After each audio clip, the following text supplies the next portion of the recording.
What's up, everybody? Welcome back to the channel. I'm Jason. And I'm TC. Oh, this thing. Yeah, it's there. Yeah. Still, it's a little worn, but you guys subscribe to the channel. What do you have to lose? It's not dignity. No, you don't have any dignity to lose. We could be somewhat entertaining, I guess. Anyway, it helps the channel, we think. We're told. It gets things out there. Don't just subscribe. Like the videos and share videos and help us get the word out there, because this is super important. And that leads me into the first thing that I want to talk about, which was I want to make not necessarily a correction, but a clarification. Thank you. From last week, I made the comment that this is a waste of time, our time. And I don't mean that this is a waste of our time talking to you fine folks. I think this is a necessity so that we're not blind walking ourselves into a form of government that we don't want. If we're going to have a different form of government, like a multi-party system, we should be choosing it. It shouldn't be something that's thrust upon us, through wielding of our own power. Anyway, so what I meant by waste of time is that we shouldn't all of us shouldn't have to be working this hard. But unfortunately, this is the part of history that we're passing through in this moment. The other thing was gerrymandering. We mentioned gerrymandering. We gave the history of it, when the first time it was used for leverage, shall we say. And it's apropos. Let me just say that the proper definition is politicians picking their voters instead of voters picking their politicians. When they redraw the map, they're drawing it in such a way where they have voter advantage and it protects their seats. And this is apropos in the conversation right now because of what's going on in Texas. If you don't know what's going on in Texas, Abbott is calling for a special session of the assembly. And they're doing it under the mask of some other things. But while they're there, they want to do some gerrymandering, some redrawing of the map in the middle of the census. We're dead in the middle of the census. And now they want to do, it's only supposed to happen first of all, they've already done it after the census in 2020, 5 years ago. And now they're calling a special session in order to do it again, because they're trying to shore up seats before the elections, before the midterm elections. And so if it's not clear to you that this is a thing that's just become a leverage tool and a way for them to usurp power and take away our rights, then, I don't know. You don't know how to tell things apart, I guess. Oh, man, did you just alienate people? No, me too. But, obviously, y'all, it's a lever.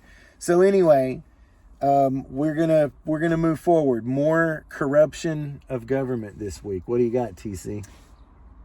Afro Raymond, 12 years ago on a TED Talk, defined public sector corruption as the abuse of a position of trust for the benefit of yourself, friends, family, or financiers. This is an economic crime. It's the looting of taxpayers' money. I suspect it's almost always an economic crime. Francis Fukuyama, he's a political scientist, and at a Harvard law lecture 10 years ago, not a lawyer, said the source of poverty in the world is not a lack of human resources or natural resources or capital, but bad governance and corruption. And corruption is shaped by the nature of institutions. History matters as it shapes those institutions. Societies around the world have different levels of corruption. Fukuyama asked, what is a well-functioning liberal democracy? Remember, Jason talked about we are a liberal democracy as organized, managed, and protected by a constitutional republic. One is a philosophical, the other is a mechanism. He said first element is the state, which is a legitimate monopoly of power over a territory. It's about power.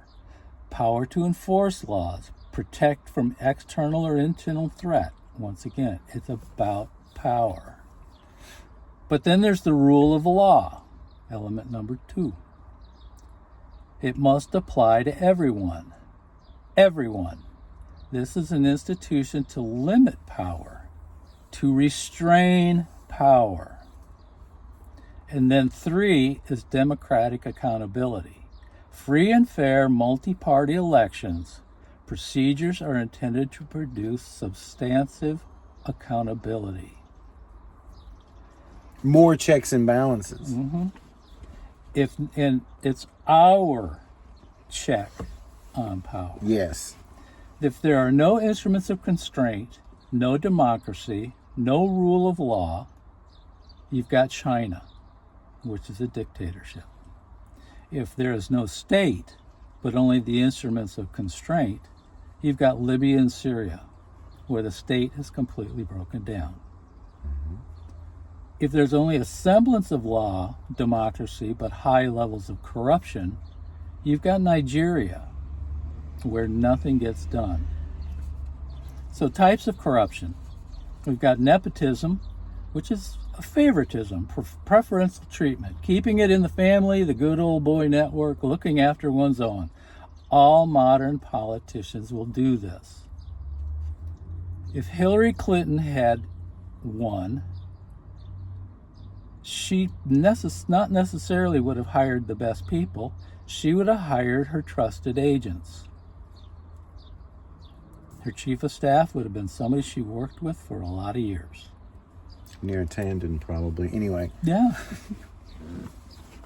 Then there's a patrimonial state in which a political system is regarded as a form of private property. Patrimony. Yeah, a king could hand out property because he thought he owned it all. He could give some to his daughter as a wedding gift, to his supporters, because he could.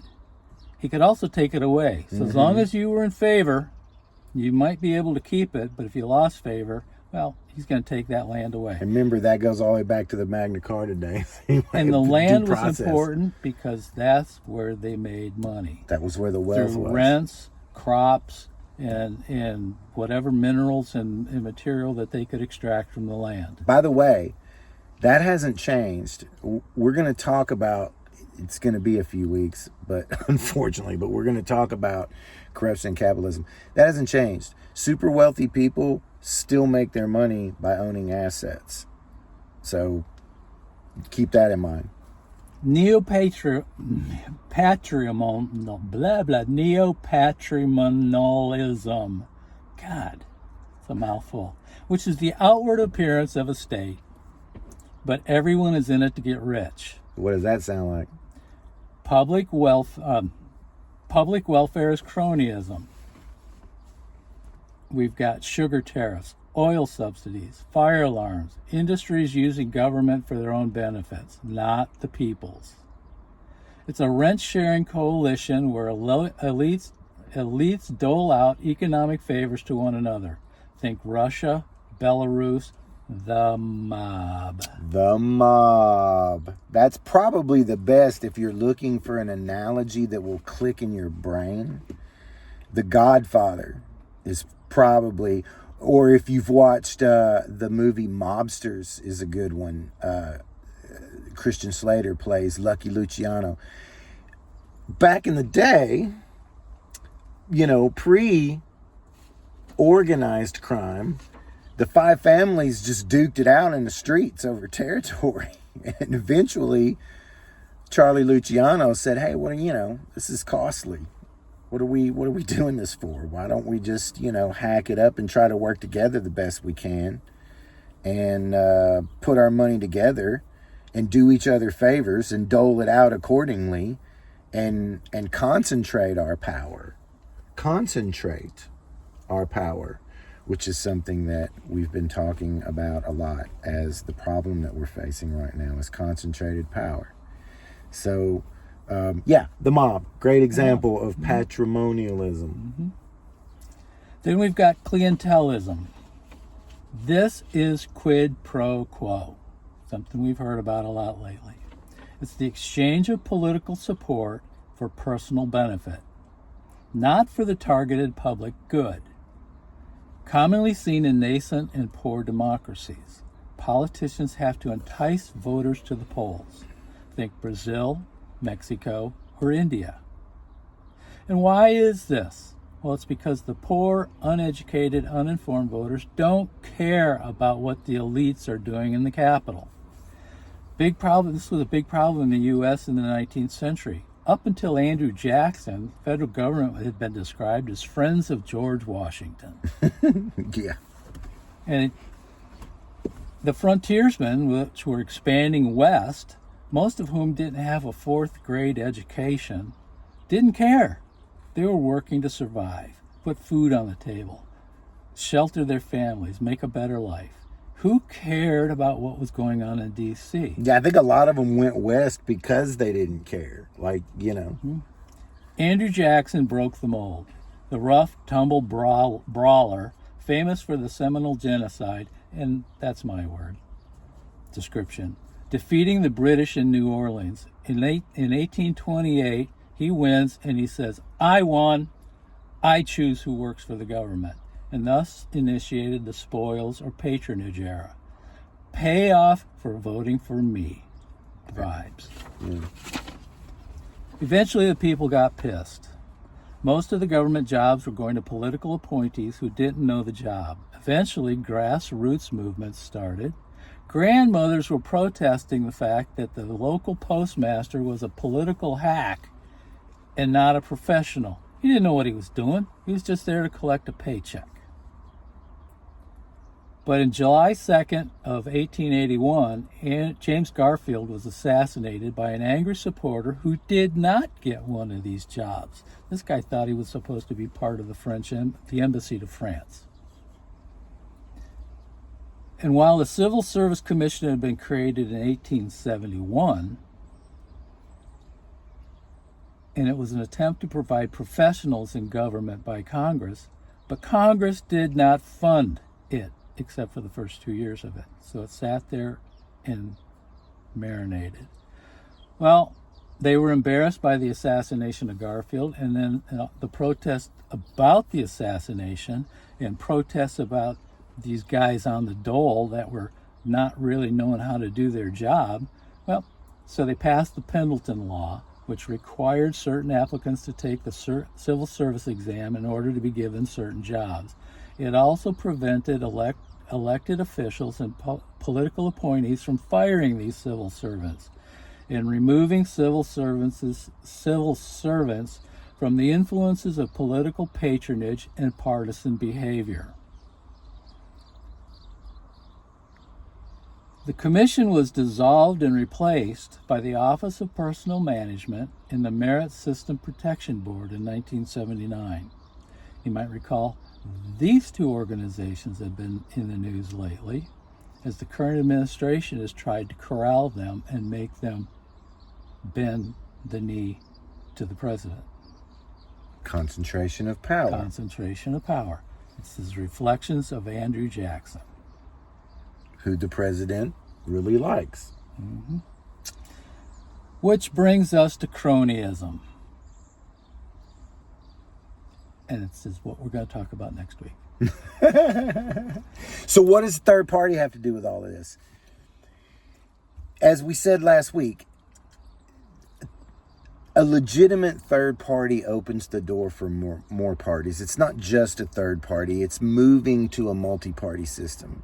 And the dilution of power takes things like this and puts it in front of more groups of people. It could be the same number of people, but different groups with different perspectives and different agendas and different representational ideas, which gives us more rights and them less authority. We talked about there's 334 million people in this country, and there's no way that the two monopoly parties, and I'm going to call them monopoly parties because they don't support anybody that doesn't support them. Nobody supported AOC. Nobody supports Bernie. Nobody supported David Hogg. So it can be done. And a lot of the centrist Republicans have left the party, the Republican Party, because it's being controlled by the MAGA movement.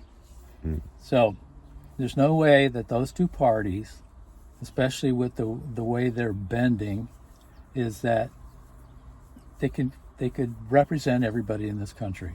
There is a need for a third party. For sure. Or fourth party. Yeah. Actually, the ideal is between 4 and 6. Plus an independent vote. You know, I'm always going to be an independent voter. I think a lot of people feel that way. But at any rate, these... And that is the first step. Yeah. Stop supporting your local become an independent voter. Party. You know, if you're unhappy, you can still vote for who you want. Just, don't give them any more money. Yeah. Be on the coalition of good ideas. That's where I'm at. All of these subjects are convoluted, as you can see. And I think we're going to probably end up doing one more week on government, I think. I want to. Yeah, I think there's one more week for government at least. And then we're going to move into media, and then we're going to move into capitalism. So it's just like there's a lot about the way our system works that is a fabric of our society, and it's woven together. And this corruption, kind of corrupts the whole fabric. And we're going to get into more of it next week. That's all I know to say. There's just so much. There's so much. And we haven't paid attention. That's the thing. We have not paid attention, exactly. And it's our fault. It is. It's and there's been a lot of corruption of the people too, which we're going to talk about in a few weeks. But it's been mostly our fault that we haven't paid attention, and we've allowed a lot of this stuff to happen. So next week we're going to get back after it. Join us then. Leave a comment.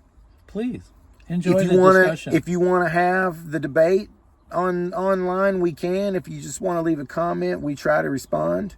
And tell your mom and them. All right. See you next week. See you next week.